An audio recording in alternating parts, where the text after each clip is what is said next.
Let us pray. O Lord, grant us a daily awareness of the precious gift of life which you have given us. As members of this Legislative Assembly, we dedicate our lives anew to the service of our province and our country. Amen.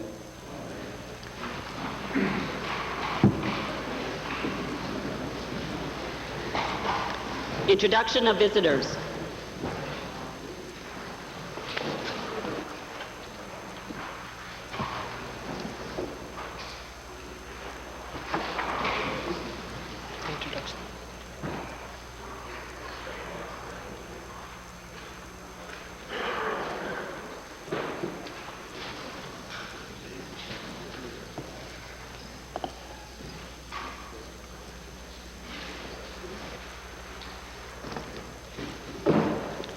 Presenting petitions. Was there somebody for visitors? Reading and receiving petitions. Presenting reports by standing and special committees. Notices of motions. Introduction of bills. Tabling returns and reports.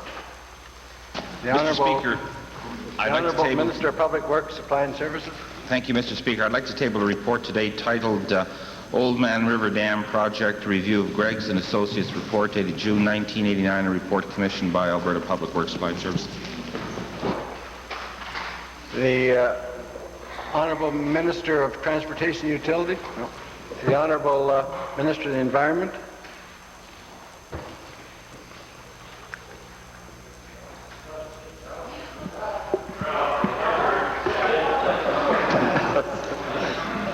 Sorry, Mr. Speaker.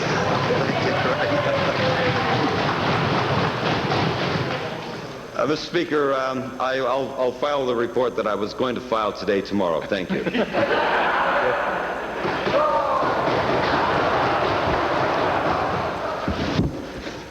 The Honourable Member for Calgary-Glenmore. Mr. Speaker, I'd like to file the annual 1989 Chartered Accountants Report and the Certified General Accountants Association of Alberta 1988 Annual Report. Thank you.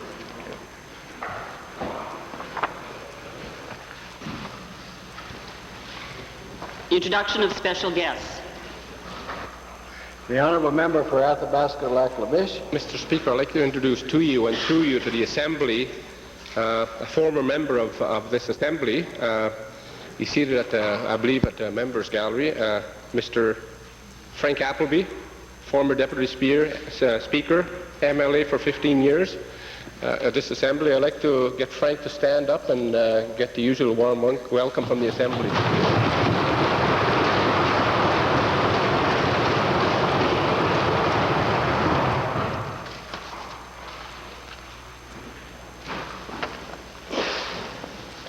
Ministerial statements. Oral question period. Yes. Mr. Speaker, to the Premier. Mr. Speaker, yesterday we were dismayed to hear, frankly, that the Premier considered the action of 3 of his ministers to be absolutely acceptable, even though, Mr. Speaker, it's obvious to all thinking Albertans that they are up to their ears in conflict of interest. Mr. Speaker, when this government was new, it at least had some idealism, but now it's old and tired, Mr. Speaker, it just doesn't seem to care. And the reason I say that, Mr. Speaker, is that in 1973, 16 years ago, the then Premier put out under the orders of the day, and I quote, and it said, "Ministers shall not own directly or indirectly shares in any public company whose business might be materially affected by decisions of the government of Alberta." Mr. Speaker, my question to the Premier, does the Premier agree with this policy which was crafted when he was a member of this government? Mr. Speaker, first let me say that completely disagree with the allegations carried in the first part of the member's question, because obviously, as we've explained in the House, that part of his question is a lot of baloney. But, Mr. Speaker, coming specifically to the second part of his question, whereby he asks of those guidelines whether I still support them. And I do, subject to the point I made to the House yesterday, Mr. Speaker, that since that time there have been certain legislative changes. And when the legislation has come in subsequent to the guidelines, I've taken the position that the law of Alberta is the law that we will follow. Mr. Speaker, we'll talk about baloney a little later on with Mr. Pocklington, Mr. Speaker. But my question, Mr. Speaker, we understand the legality. It's the morality that we're trying to get to, Mr. Speaker. And I want to ask the Premier, would the Premier say then that Section 31 of the Alberta Energy Company follows the guidelines of what I just talked about? And if not, will he change it, Mr. Speaker? Well, Mr. Speaker, I already dealt with that question just yesterday and in the answering the honourable member's first question. I would say this, Mr. Speaker, in my review of the conflict of interest guidelines, which I felt were raised and appropriately so by the member for Edmonton Gold Bar, that I will specifically concentrate on the Alberta Energy Company feature, because I think it is one that is unique to Alberta and to this legislature. Then, Mr. Speaker, I wish they hadn't brought it in 1980. Then, following up from that answer then, will the Premier show that he has just a small bit of idealism left, Mr. Speaker, and at least give us a commitment here today to amend Section 31 so that either ministers must put their shares into a blind trust or at least refrain from voting on matters that come to Cabinet? Mr. Speaker, obviously one person doesn't amend legislation. Surely the honourable member knows that that has always been in our parliamentary system a function of legislatures or parliaments.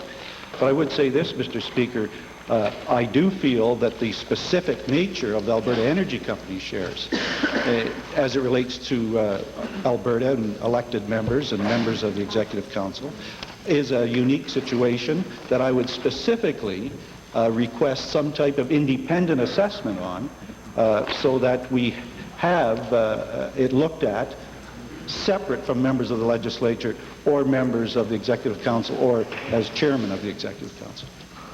Thank you. The Honourable Leader of the Opposition, the second main question. Yes, also to the Premier, Mr. Speaker. The Vice President of Gainers Incorporated says that the company is having a difficult financial year and is in a sea of red ink.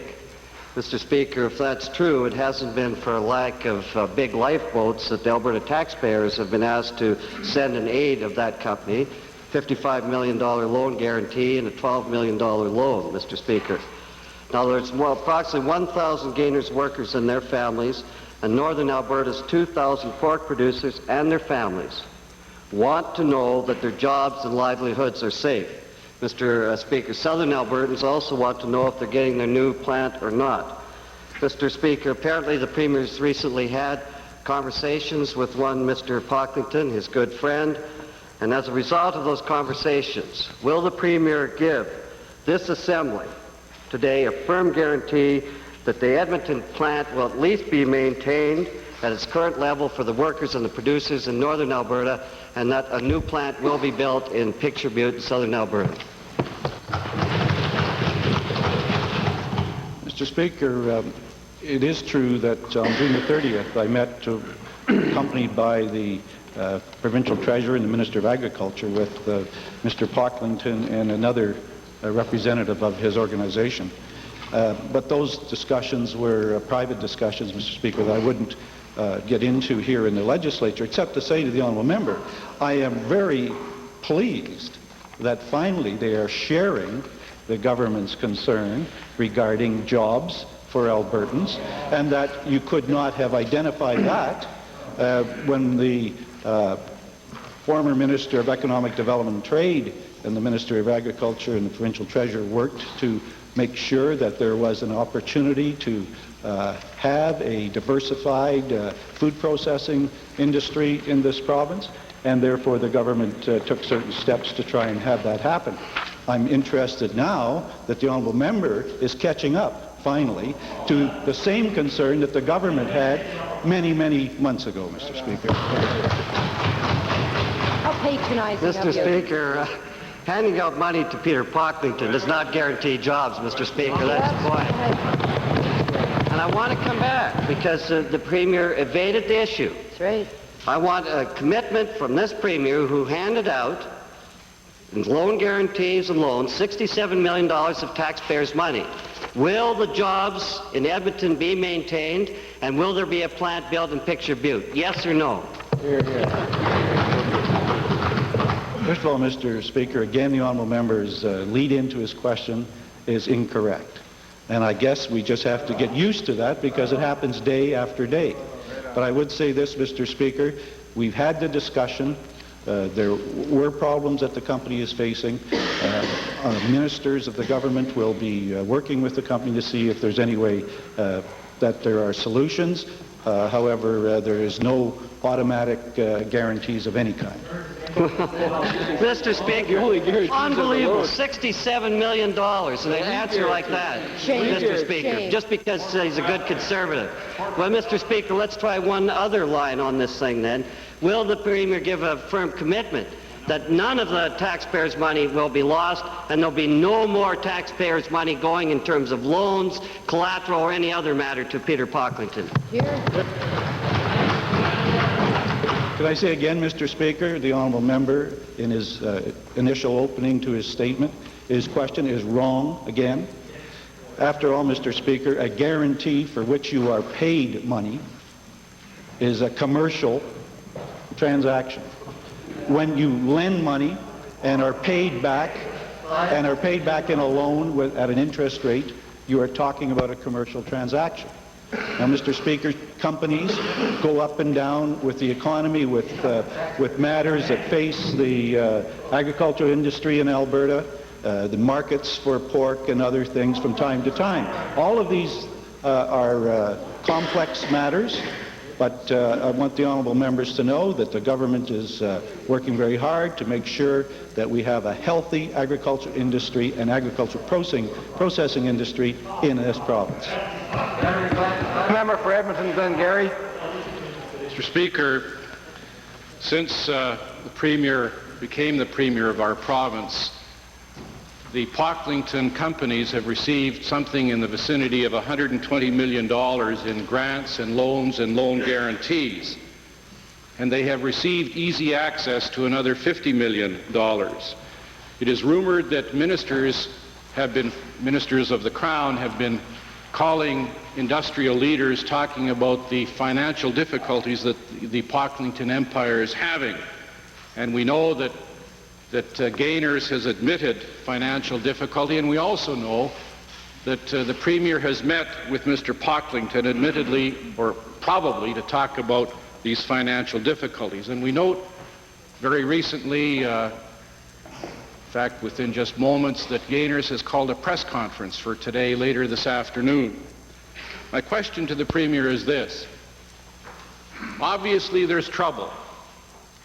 We don't want to know the details of that difficulty, but can you tell this House whether or not you and Mr. Pocklington have worked out a strategy to deal with his financial troubles?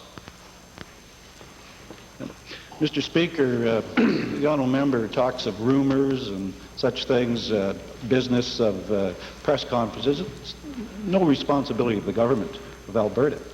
Now, as I said earlier, Mr. Speaker, in the answering a prior question, ministers of the government have been meeting with Gainers, and they are looking at some of the problems that they face. And perhaps the Honourable Provincial Treasurer may want to supplement that question, and the Minister of Agriculture as well. But we will leave it at that. What are you holding for security? Well, I'd like to put the question into the Provincial Treasurer. There is obviously a deal being made. Is the Provincial Treasurer part of that strategy to save the Pocklington Empire? And let's hear about the strategy. Mr. Speaker, over the course of the last few days here, we have in fact spelt out for you and detailed fairly fully, if you had taken the time to watch the record, how in fact the government responds to these kinds of situations. I think the Minister of Economic Development, the Minister of Agriculture has spelt out for the House and for Albertans the way in which the broad policy operates to ensure the diversification takes place, to protect the kinds of jobs Minister Norwood talks about, to ensure that there's an opportunity for diversification of the economy. Now, all members can't have it on both sides. They can't have both sides of the sandwich. They have to get a little bit of butter in between there, Mr. Speaker, because you know what? If we didn't have the other side of that equation, we would be challenged and criticized for not protecting the jobs, quite properly so, not diversifying the economy, an event that's now taking place, and not providing some of the assistance to these industries that traditionally is being provided in other provinces across Canada. So, Mr. Speaker, on a traditional point of view, we are responding in that fashion.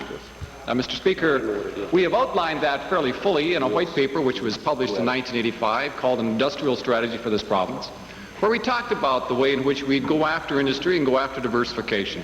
And that's taking place here in this province, Mr. Speaker. Now, specifically, under the general umbrella of providing assistance to diversification of agricultural upgrading, we have made a number of steps. The Minister of Economic Development outlined those both in the question period and here during his estimates debate over 2 occasions, made fully clear to everyone what was happening, outlined as the Premier has done here today to ensure that the so-called gainers group received assistance. We provided a loan guarantee which has been paid for.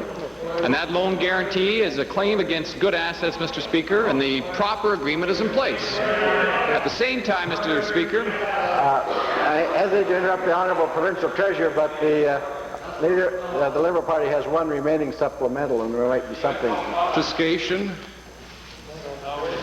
Mr. Speaker, my question is to the Minister of Economic Development.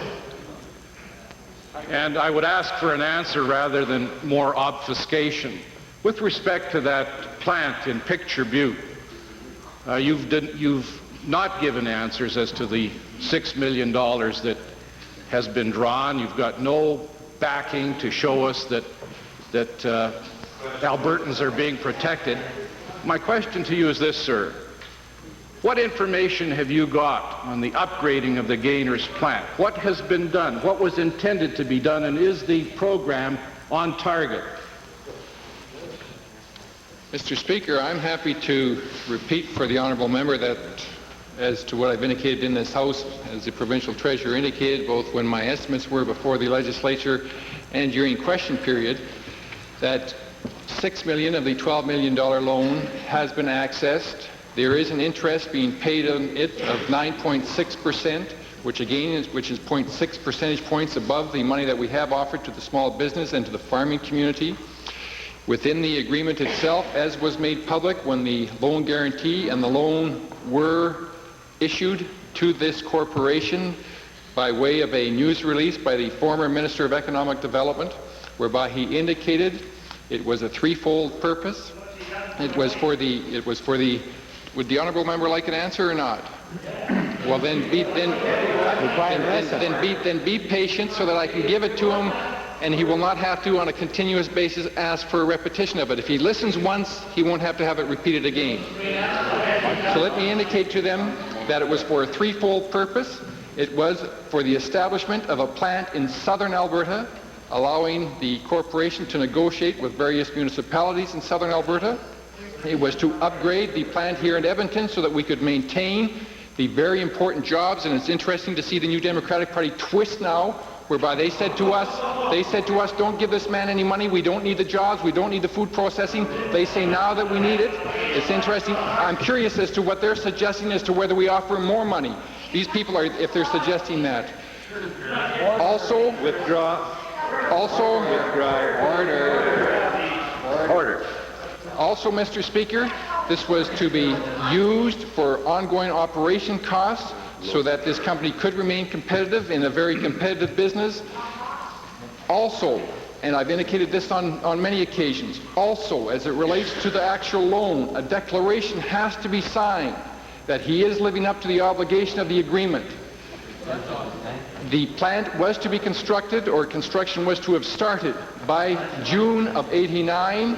That was extended to September of '89 because of the concerns with the environmental assessment impact study. Again, the honourable members on other projects say we have to be concerned with the environment. Now they're saying throw the environment out. Just another example of the hypocrisy, Mr. Speaker. So I say to you, Mr. Speaker, that everything has been followed, and in the event And in the event that it has not been followed, I've indicated in this House before to the full force of the law, and we will use every avenue available to us to make sure that this agreement is lived up to, because we are good stewards of the taxpayers' money.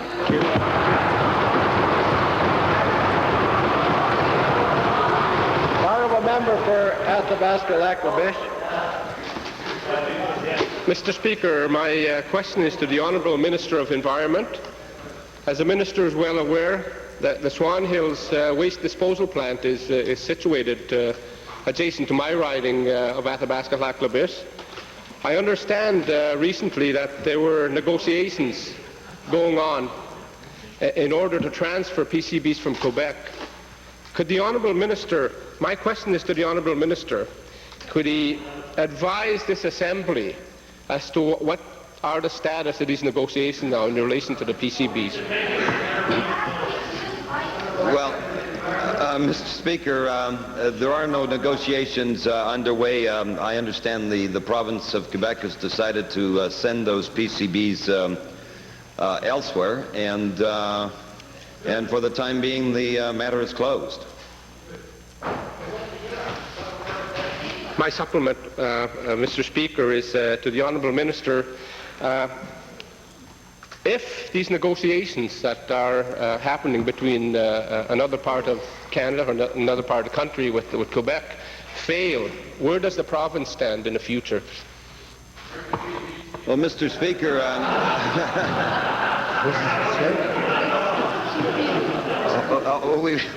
yeah, that's right, someplace between BC and Saskatchewan. But it's, Mr. Speaker, I would think that if something fails to happen relative to the shipment of PCBs from Saint-Basile-le-Grand to another jurisdiction, I would think that Alberta's offer would still stand on humanitarian grounds. However, the PCBs would have to be accepted on our conditions, and that would be over a long period of time, first to accept the liquids, then the solids, and then the transformers.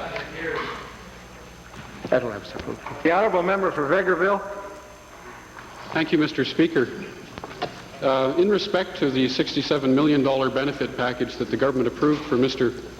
Peter Pocklington March 3rd, 1988, we now know that only moments before approving the loan and loan guarantee, Cabinet made 3 significant amendments to the rules that govern loan guarantees, making it possible to conceal both the source of the loan and details of the loan.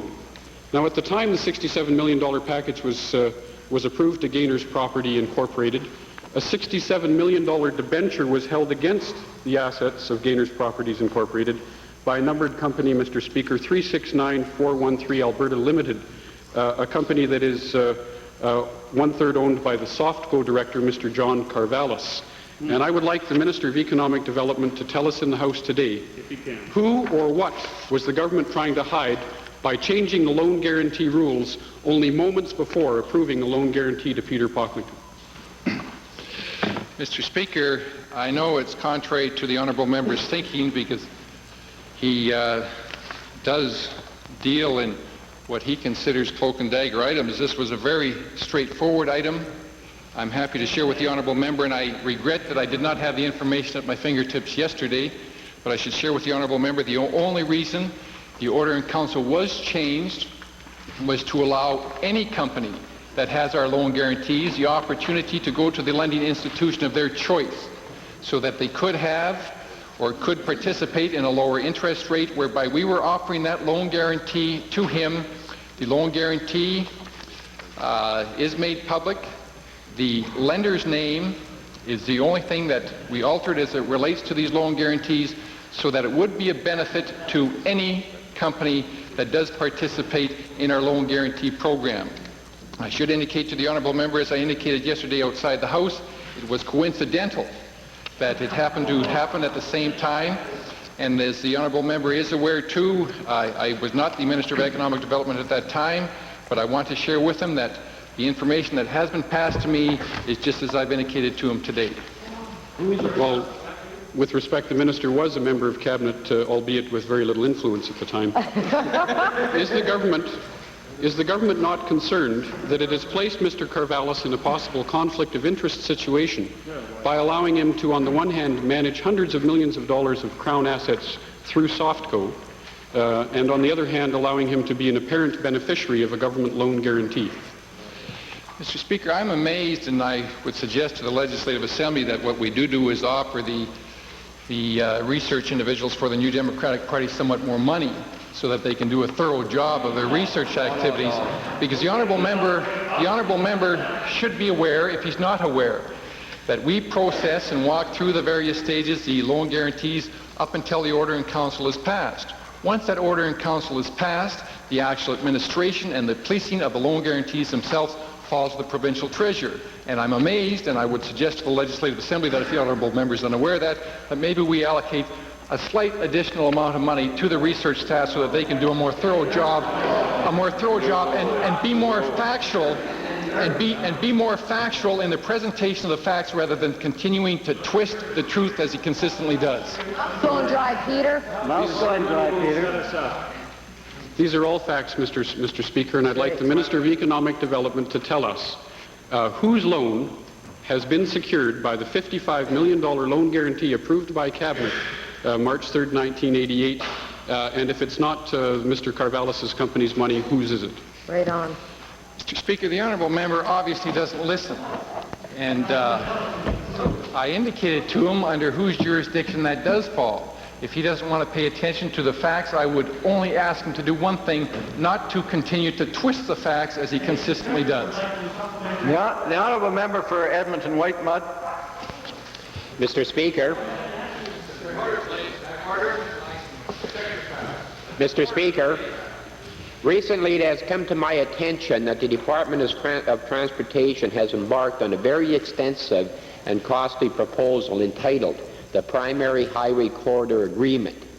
This agreement not only forces the cities of Calgary and Edmonton to possibly incur costs that are well beyond their means, but also calls for the realignment of Highway 2 as it reaches the City of Edmonton boundaries. Considering the State of Edmonton Transportation, or considering that the City of Edmonton Transportation Department has stated that they believe that the proposed changes will have significant land development impacts for Blackburns, that particular neighborhood, and will also affect future development in the Ellerslie and Lewis Farms area plan. My question is to the Minister of Transportation. Has the Department of Transportation prepared an analysis of what the total cost for the Highway 2 realignment will be, especially since the City of Edmonton estimates that the economic impact for the Blackburn land acquisition alone will be $20 million. Mr. Speaker, the interchange that referred to by the honourable member from Whitemud is basically one that is an ongoing discussion between the City of Edmonton's transportation officials and our officials. I don't have the details at my fingertips, but I can say this, that there was an indication some time ago as to identifying where that interchange would have to go and then ensuring that the city was aware of that so that land acquisition, which is the city's responsibility, would in fact take place.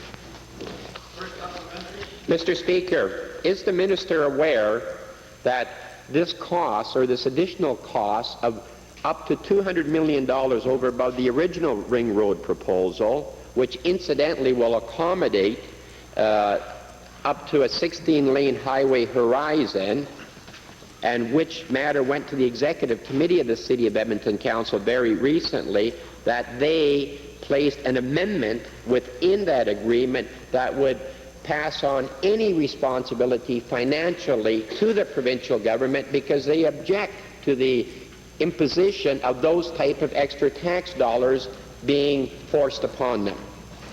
I'm not aware of that particular amendment.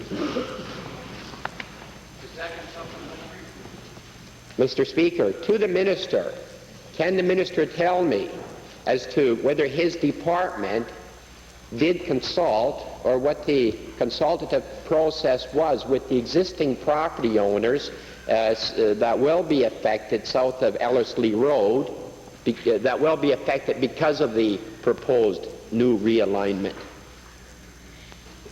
As I said a little earlier, Mr. Speaker, the discussions between the Transportation Department of the City of Edmonton and our officials has been ongoing for some time relative to not just that interchange, but the West Interchange, the Northeast Interchange, and others at the same time. The identification of what would be needed down the road was identified, and at that particular point of time, that was the type of intersection that was going to have to be placed at some point in the future, and that those lands should not be used for something else. It's basically a program where you're doing some pre-planning, if I can use that particular term, Mr. Speaker, to ensure that the properties are identified that would have to be involved in the interchange itself. The honourable member for Pincher Creek Crow's Nest.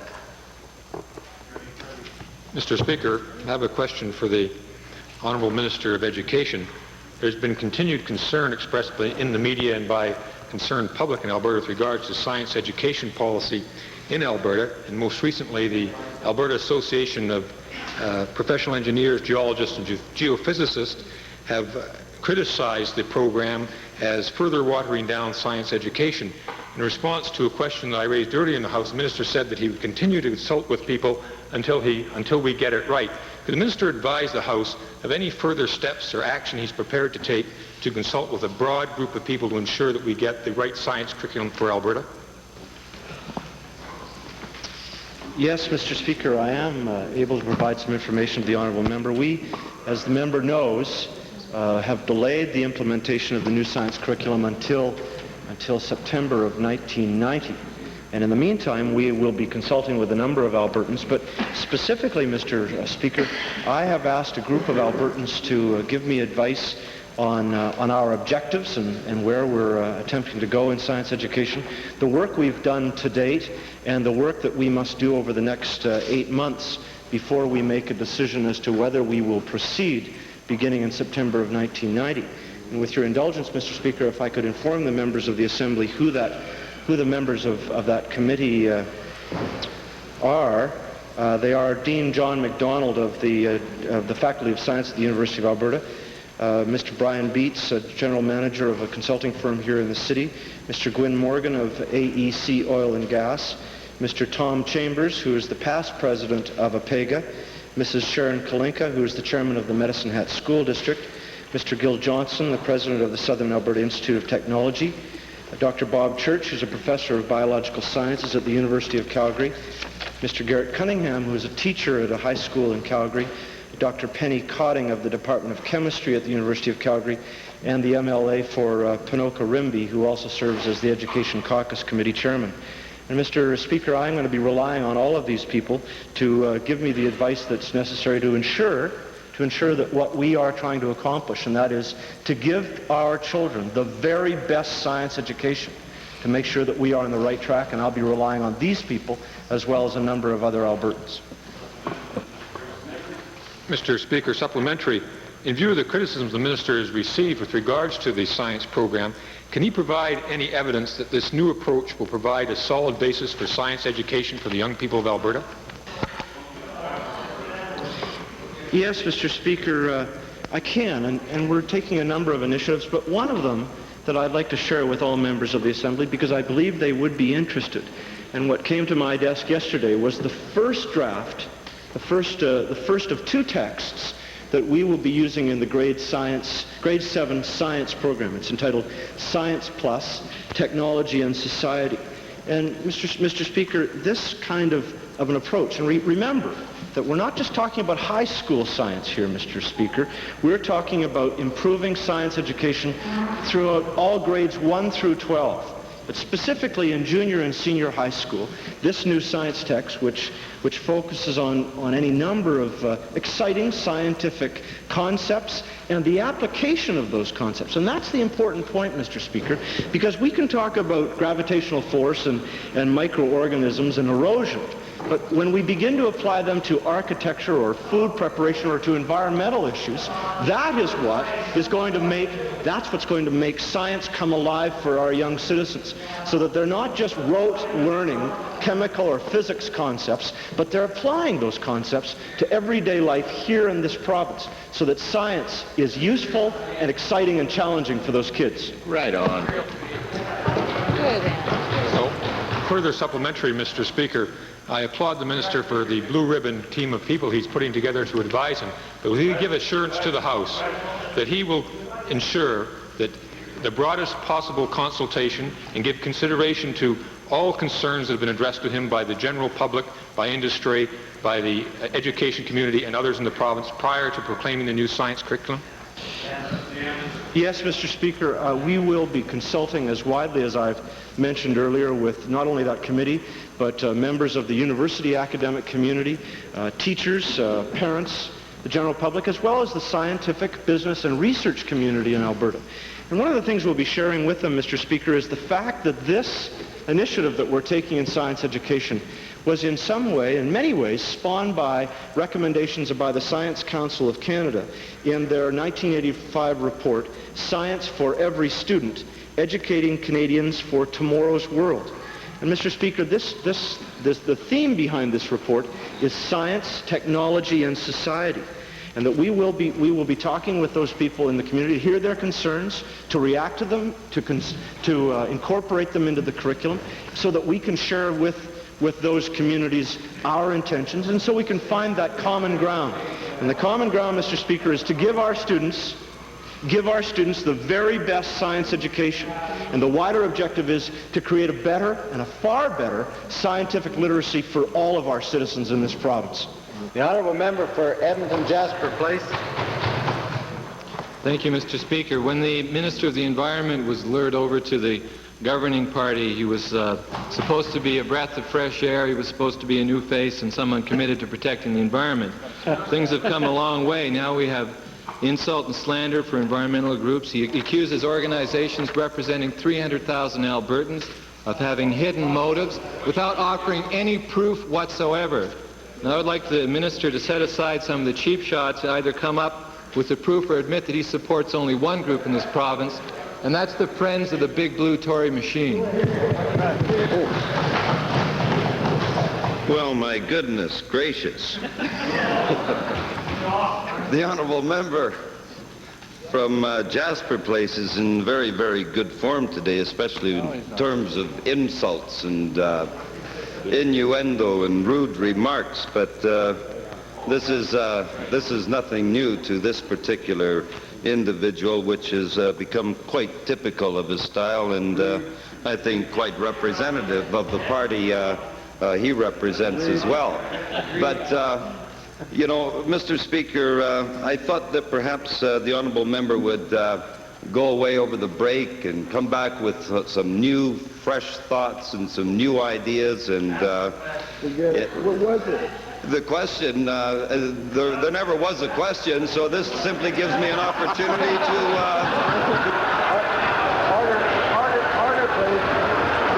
Order, please. Perhaps the honourable member can have a more concise question in his first supplementary. Famous number one, repeat it. Environmental groups are working very hard to sustain the environment of this province. Please, order, please. I hesitate to interrupt the honourable member, but I mentioned yesterday the rules call for no preamble for supplementals.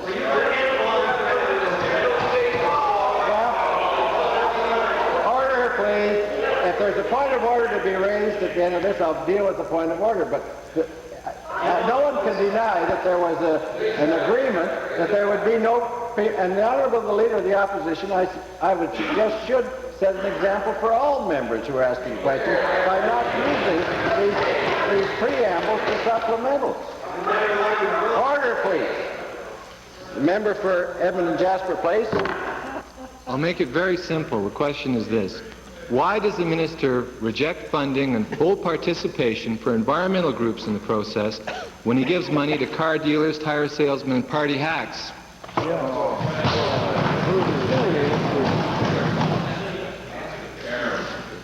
Mr. Speaker, funding will be given to the municipalities. The municipalities, in turn, will receive applications from individuals and legitimate groups, and the municipalities that receive the funding will decide if those groups will be given intervenor funding.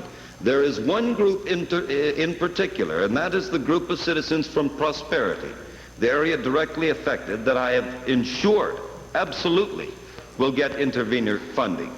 In addition to that, the federal government, and they will be participating in this exercise, will also provide a pool of funding for intervenors. So I think that there should be a sufficient amount of money available for those people who want to make legitimate, honest representation to the review board. Legitimate representation to the review board, not representation that has behind it some political motive. It's the same old slander, and there's no proof. I would like the minister to explain how he can stand here and say he's going to give the money to municipalities while specifically ruling out the Friends of the Athabasca and specifically ruling in the Prosperity Farmers. Who's controlling this fund? Mr. Speaker, I don't want to sound insulting, but if the honourable member ever had to go back earning money as a researcher, he would surely starve. Because he obviously... I would refer to Hansard as of yesterday. I simply said, and where do you draw the line? I said, and where do you draw the line? We can start with Friends of the Peace and Friends of the Wapiti and Friends of the North and South and Friends of the North and East, Friends of the West and West Friends of the East, and the Friends of John McInnes. And that's where I would draw the line. The honourable member for Edmonton Meadowlark.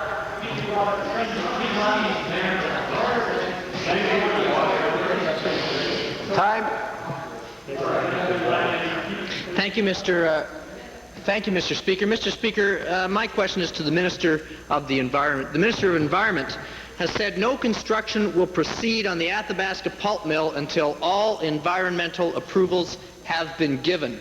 Last week, the municipality approved the permit to allow site clearing and excavation to commence without environmental approvals. Any reasonable person would define site clearing and excavation as construction. Will the minister tell us what kind of secret guarantees he has given the company that they would take the apparent risk of proceeding with these costly construction initiatives without proper formal environmental approvals?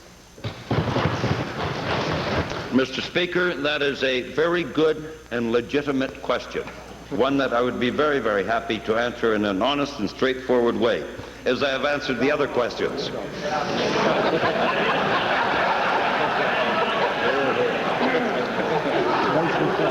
Mr. Speaker, I have written to the manager of Alberta Pacific, and I said, notwithstanding the fact that a development permit has been issued by the county, that I think, along with my federal counterpart, Mr. Bouchard, that it would be imprudent at this time to proceed with any work.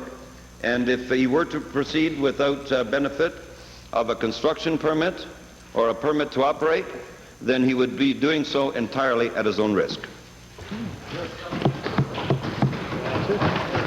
Will the minister please confirm then that he will take to the courts an injunction to ensure that they don't proceed at their own risk or at our risk, to ensure that they don't start something that will inevitably lead and create more pressure for this plant to proceed?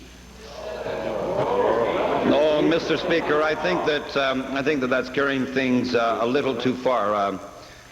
These people have been in business for some time, and I think that they understand very, very well the risks involved, and I think that they can take whatever action is appropriate. Has the minister written that directive to the company, placed that directive to the company in writing, and if so, will he please table that directive in the legislature at this time? No. It's, Mr. Speaker, it really is a private communication. I've given the honourable member the substance of the letter, and I think that should be enough. But certainly the written documentation is there, but as I say, it's a private communication, and I don't think it would be prudent for me to table it in this legislature. Thank you. The honourable member for Innisfail. Thank you, Mr. Speaker. There's been reports in the news media that the Alberta government has been dealing with Iran without the permission of the federal government. My question to the Minister of Economic Development and Trade: has there been consultation with the federal government during and prior to the visit? Mr. Speaker, I'm happy to report to the Legislative Assembly that we have worked under the guidelines of the federal government, and we did work very closely with the embassy in Tehran when there was a group of businessmen in Iran. The National Oil Company of Iran has also indicated their desire to establish a purchasing office in Calgary. They have a procurement budget of some $1 billion. We feel that sales can be made to that country, which is slowly stabilizing to the tune of somewhere between $60 and $70 million, but we will only do so under the guidelines as set down by the federal government, and we've indicated that on a consistent basis.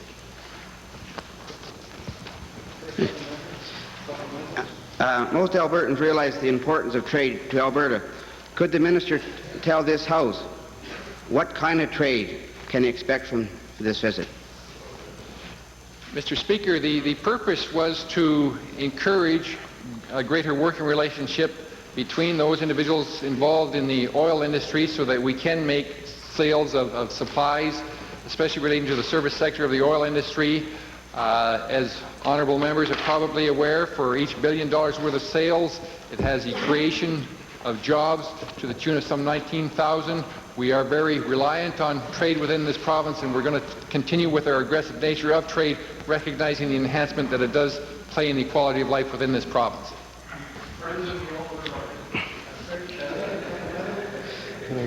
Does the Minister think that the political climate of Iran is stable enough at this time to be working with trading arrangements? Mr. Speaker, that is a decision that is left to the federal government, and as I've indicated, we rely on them for advice as it relates to external affairs because the jurisdiction falls directly under them and we follow their guidelines. We are under the impression that the situation is stabilizing somewhat as it relates to the information that does flow through to us from the federal government. The honourable member for Edmonton Highlands. Thank you, Mr. Speaker. Yesterday, the Premier waxed endlessly to say that it was his view that there was nothing the matter with the government's code of conduct or ethics, and then he said he would review them. It's hard to tell which part he's serious about, Mr. Speaker. Either he's really saying that he believes in what his cabinet ministers are getting away with, in which case the review might be a whitewash, or he's saying that their conduct is unethical, but he doesn't want to admit that. My question to the Premier is this. If the Premier is serious about this review that he says he's going to conduct, will he start it by declaring right now that from now on he will forbid cabinet ministers who have financial interests in companies which may become a discussion during cabinet from entering into those discussions or any policy declarations thereon? And basically, will he start right now to implement one of the basic recommendations of the Parker Commission report? Mr. Speaker, that happens now. Mr. Speaker, if I heard him right, he said that happens now. Is the Premier saying, yeah, I understand, is the Premier saying that he already tells the Minister of Forestry, the Technology Minister and so forth, to get out of the Cabinet meeting when any subject comes up related to the Alberta Energy Company? Is that what he's saying? Order, please. The time for question period has expired. Is there unanimous agreement to complete this line of questioning? The Honourable Premier. Mr. Speaker, as I have dealt with this several times over the past few days, the Minister declare their ownership.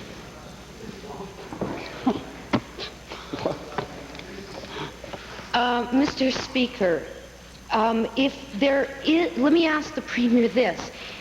If he's already saying, leave the room when these subjects come up, don't participate in the discussion, then what's this so-called review about? Which is it, Mr. Premier?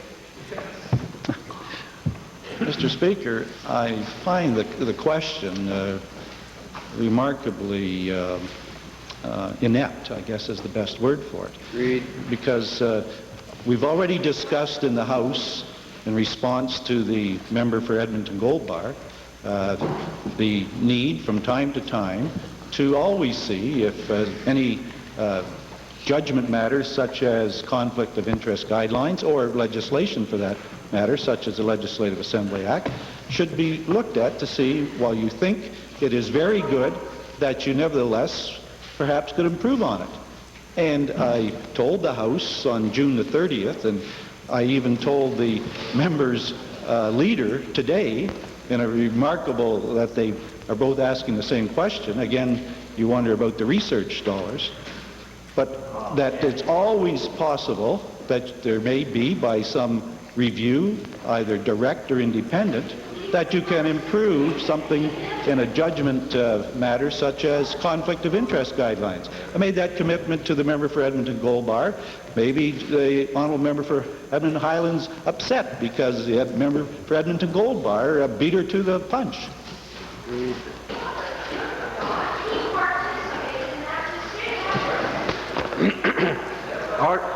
Order, please.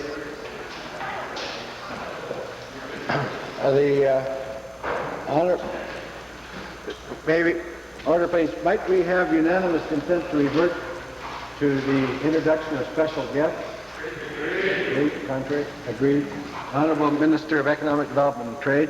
Thank you very much, Mr. Speaker, and thank you to my colleagues for allowing me the opportunity to introduce a number of friends that I'm delighted are here with us in the Legislative Assembly.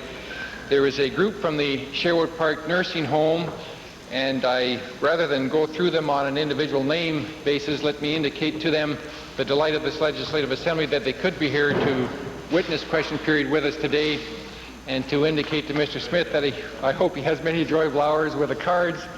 And I would ask those of you who can, because there are a couple in wheelchairs, to rise and the others to wave so that we can extend to you a very warm welcome of this Legislative Assembly.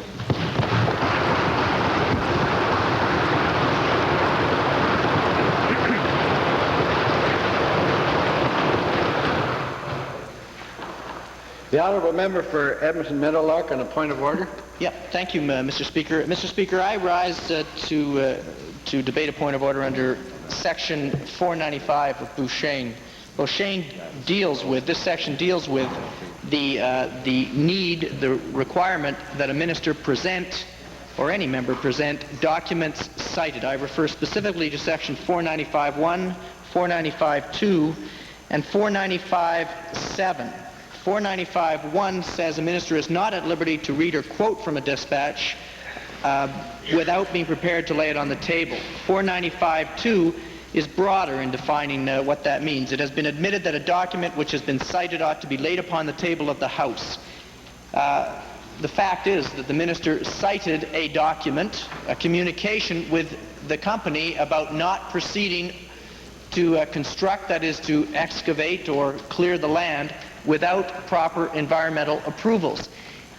A communication can be construed as a document. If it is not a document, that is, if the minister has not put it in writing, then we have an even more serious problem, considering that the last time the minister asked the company to do something, that was to delay its public meetings, and it didn't do it. Another communication, verbal communication, would be absolutely meaningless. I have enough confidence in this minister, as limited as my confidence is, that he would at least put that kind of communication in writing. If he put it in writing, then I refer him to section number 7, 495.7. When a letter, even though it may have been written originally as a private letter, as he said, maybe it's a private letter, becomes part of a record of a department, I would assume that this letter would be put on a file, correspondence with Athabasca Pacific, and therefore is a record of the department. It becomes a public document, and if quoted by a minister in debate, must be tabled upon request. Mr. Speaker, I am requesting that it be tabled now. Order, please. The honourable member has made extensive reference to Bouchain 495, but which contains 7 subsections, but I believe the chair feels that subsection 5, which he did not mention, is really applicable in this case. Subsection 5 says, to be cited, a document must be quoted or specifically used to influence debate. The admission that a document exists or the reading of the salutation or address of the letter does not constitute citing. So it is the ruling of the chair that this letter was not specifically cited by the Honourable Minister of the Environment.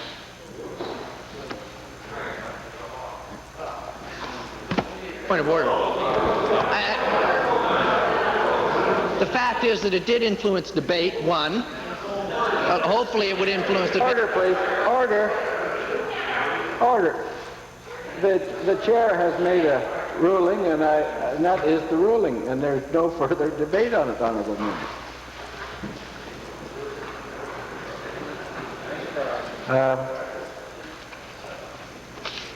Orders of the day.